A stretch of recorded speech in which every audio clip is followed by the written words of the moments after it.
사랑하는 한빛교회 성도 여러분, 주님의 이름으로 문안드립니다.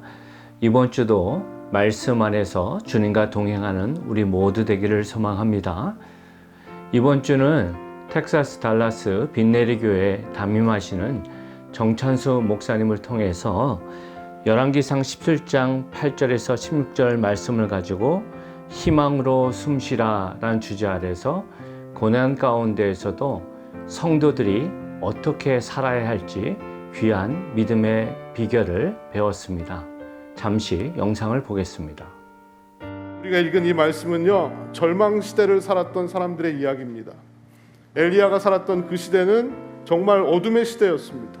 종교적으로 봤을 때도 우상 숭배가 판을 치고 죄악이 넘치는 시대였고요, 사회적으로 또 경제적으로 너무너무 힘든 시기였어요. 하나님의 진노로 말미암아 가뭄이 찾아와서 이스라엘 백성들이 먹을 것조차 구하기 힘들었던 그런 시대를 살았던 사람이 바로 엘리야 선지자였습니다. 하나님의 사람 엘리야라고 다르지 않았어요. 그에게도 고통이 왔고 그에게도 절망이 온 적이 있습니다. 그리스네가라는 곳에 숨어서 지내면서 하나님이 공급해 주시는 음식을 먹으며 근근히 생명을 유지했던 엘리야에게 또 다른 위기가 찾아옵니다. 이제 그런 공급마저도 다 끊어진 상황에서 시냇물마저도 다 말라버린 상황에서 엘리야는 그 절망 중에 어떻게 숨막히는 그 순간에 희망으로 숨을 쉬면서 살 수가 있었을까요?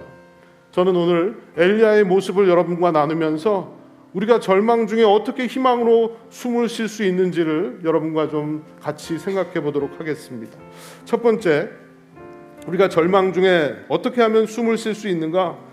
내게 주시는 하나님의 말씀을 들을 때 희망으로 숨을 쉴 수가 있다는 것입니다.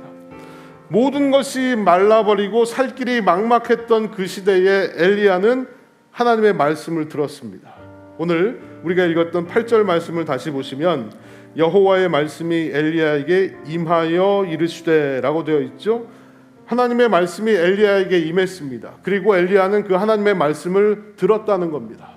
그래서 엘리야의 희망은 하나님의 말씀을 듣는 데서 시작이 된 거예요. 여러분, 그렇습니다. 하나님의 말씀이 우리의 생명을 살리는 말씀인 줄로 믿습니다. 여러분, 성도는 말씀으로 살아야 살 수가 있는 사람들이에요. 여러분, 그 마음의 말씀을 품은 자는 내 능력이 아닌 하나님의 말씀의 능력으로 살아갈 수가 있다는 거예요. 하나님의 말씀을 들어야 우리에게 진정한 희망이 생기는 줄로 믿습니다. 여러분, 요한복음에 보면요, 이런 말씀이 나와요. 양은 그의 음성을 듣나니 그가 자기 양의 이름을 불러 인도하여 내느니라. 자기 양을 다 내놓은 후에 앞서가면 양들이 그의 음성을 아는 거로 따라오되, 양들이 목자의 음성을 듣고 목자의 음성을 알고 그 음성을 따라간다고 얘기합니다. 여러분들은 얼마나 하나님의 말씀을 듣고 살고 계십니까? 내 인생이 힘들고 어려울 때 여러분들이 그 힘들고 어려움을 이겨낼 수 있는 비결은 어디에 있는 겁니까? 내가 발버둥 치고 사람들에게 도움을 구하고 어디서 돈을 얻어서 그 어려움을 극복하려고 하십니까? 그 모든 것을 떠나서 가장 중요한 것은 하나님이 내게 주시는 그 말씀을 들으셔야 된다는 겁니다. 하나님이 내게 주시는 그 말씀을 듣고 깨달을 때 저와 여러분의 인생에는 진정한 희망이 찾아오는 줄로 믿습니다. 두 번째로, 우리가 어떻게 절망 중에 희망을 가질 수 있겠습니까? 이해할 수 없어도 그 말씀에 순종할 때 우리는 희망으로 숨을 쉴 수가 있다는 겁니다. 오늘 본문에 등장하는 인물은 두 사람이에요. 그렇죠? 엘리야와 사르밧 과부입니다. 그런데 두 사람 모두 절망적인 상황 가운데 있었고 두 사람 모두 하나님의 말씀에 순종했다는 공통점이 있습니다. 먼저 엘리야를 한번 살펴보겠습니다.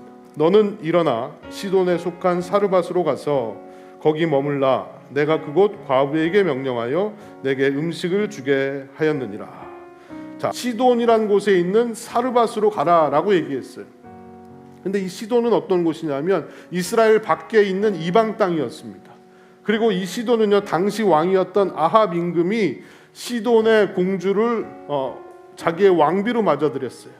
근데 이 시돈 땅은 바알이라는 우상을 숭배하던 땅이었습니다.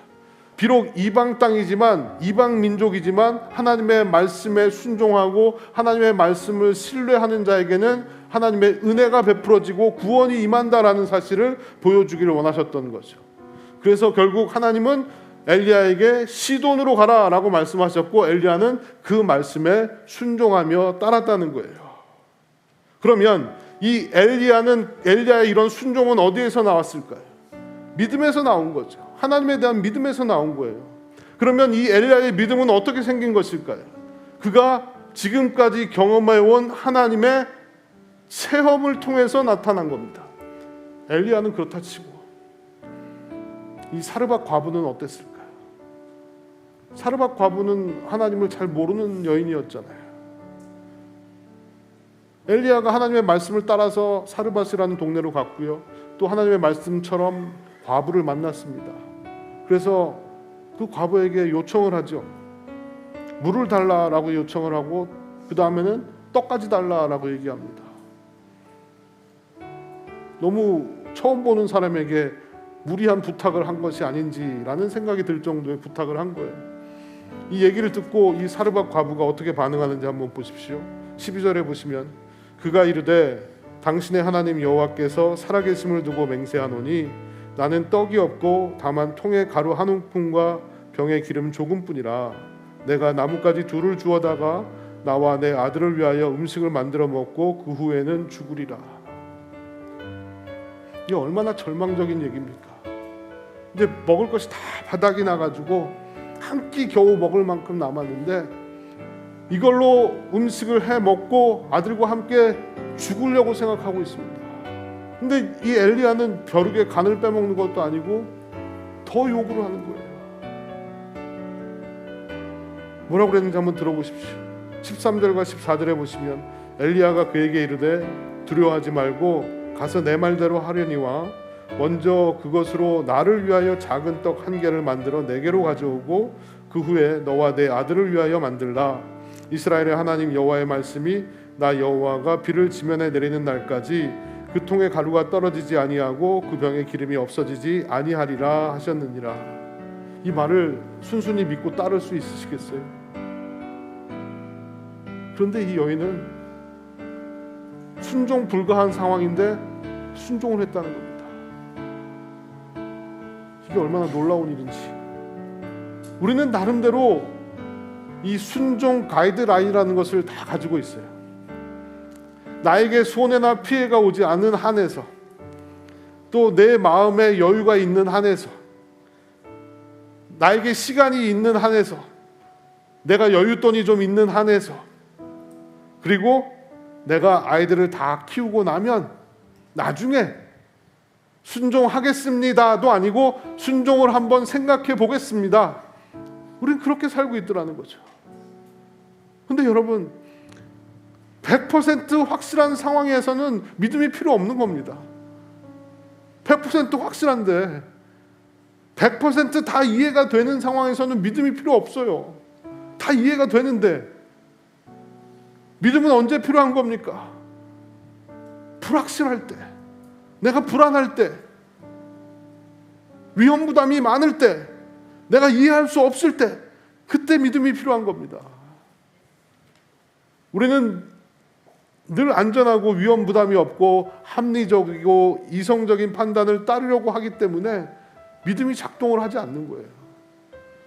믿음은 모험입니다. 한 번도 해보지 않은 것들을 경험하는 것이고 한 번도 가보지 않은 길을 가는 거예요. 답이 없는 길을 가는 거예요. 그게 믿음인 겁니다. 나는 답을 모르지만 하나님은 그 답을 알고 계세요. 그래서 우리는 답을 알고 계시는 하나님을 따라가면 되는 거예요. 순종하면 되는 겁니다. 그러면 우리의 인생이 하나님께서 인도하시는 가장 좋은 길로 가게 된다는 거예요. 그때 우리에게 진정한 희망이 살아나기 시작한다는 겁니다. 마지막 세 번째로요, 우리가 절망 중에 희망을 얻을 수 있는 것은 예상치 못한 은혜를 경험할 때 우리는 희망으로 숨을 쉴 수가 있습니다. 하나님의 말씀에 순종했던 엘리야, 또 엘리야를 통해 전해주셨던 하나님의 말씀에 순종했던 사르밧 과부, 그들의 결과는 어땠을까요? 오늘 본문은 이렇게 얘기하고 있어요. 15절과 16절을 보니까 그가 가서 엘리야의 말대로 하였더니 그와 엘리야와 그의 식구가 여러 날 먹었으나 여호와께서 엘리야를 통하여 하신 말씀같이 통의 가루가 떨어지지 아니하고 병의 기름이 없어지지 아니하리라. 예상할 수 없었던, 상상할 수 없었던 하나님의 은혜가 이들 가운데 임하게 된 겁니다. 그들이 하나님의 말씀에 순종하며 따를 때 하나님께서 역사해 주셨다는 겁니다. 여러분, 저는 여러분들의 인생에서 이 상상하지 못했던 하나님의 은혜가 날마다 넘치게 되시기를 간절히 바랍니다. 여러분, 예상치 못한 상황을 내가 만났다는 것은 예상치 못했던 하나님의 은혜를 체험할 수 있는 기회라는 것을 잊지 마십시오. 그게 하나님의 역사라는 겁니다.